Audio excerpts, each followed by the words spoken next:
مکہ کی تفتی ہوئی ریت، دوپہر کی جلتی ہوئی دھوپ، سانس لینا مشکل اور سینے پر رکھا ہوا ایک باریک پتھر، ایک کمزور جسم ریت پر گھسیٹا جا رہا ہے۔ ہر طرف سے آوازیں آ رہی ہے، محمد کو چھوڑ دو، محمد کو چھوڑ دو، اللہ کو چھوڑ دو۔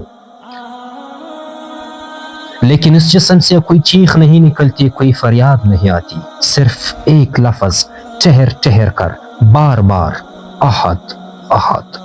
نہ تلوار ہے، نہ لشکر ہے، نہ کوئی طاقت ہے۔ یہ کہانی کسی بادشاہ کی نہیں، یہ کہانی کسی فاتح کی نہیں، یہ کہانی ہے ایک غلام کی جس نے دنیا کو سکھایا کہ اصل آزادی کیا ہوتی ہے۔ یہ کہانی ہے حضرت بلال رضی اللہ تعالیٰ عنہ کی۔ اسلام کے ابتدائی دن تھے، مکہ میں طاقت کا قانون تھا، طاقتور تھا اور کمزور صرف غلام تھا۔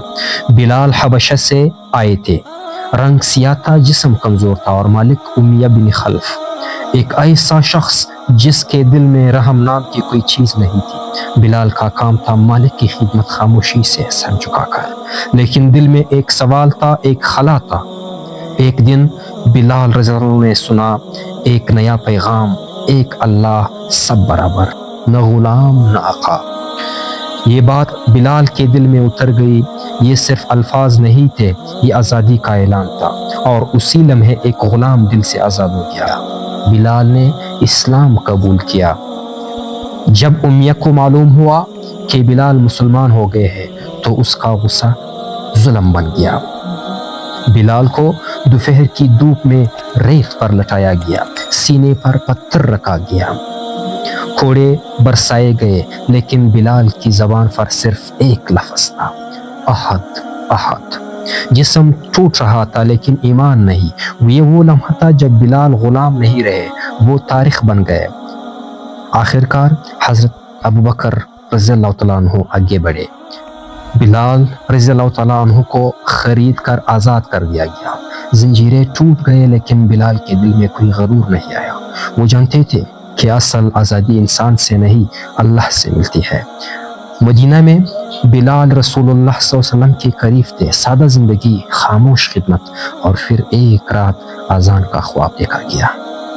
آواز خوبصورت ہونا شرط نہیں تھی، دل سچا ہونا شرط تھا، اور وہ آواز بلال کی تھی۔ ایک سابق غلام اسلام کی پہچان بن گیا۔ وہی مکہ جہاں بلال کو مارا گیا تھا، آج اسی مکہ میں کعبہ فتح ہو چکا تھا، اور کعبہ کی چھت پر بلال کھڑے تھے۔ اذان بلند ہوئی، طاقتور خاموش تھے، غرور ٹوٹ ہو چکا تھا۔ اسلام نے اعلان کر دیا تھا، عزت صرف تقوی میں ہے۔ رسول اللہ صلی اللہ علیہ وسلم کے وصال کے بعد بلال اذان نہ دے سکے، آواز رک جاتی تھی، آنکھیں بھر آتی تھے، مدینہ خاموش لگنے لگا۔ بلال نے کہا، اب دل نہیں لگتا، آخری وقت، آخری لمحے آئے، چہرے ہیں، کل میں محمد سے ملوں گا۔ حضرت بلال ہمیں سکھاتے ہیں کہ طاقت جسم میں نہیں، ایمان میں ہوتی ہے۔ یہ کہانی غلامی سے اذان تک کی نہیں ہے، یہ کہانی دل کی آزادی کی۔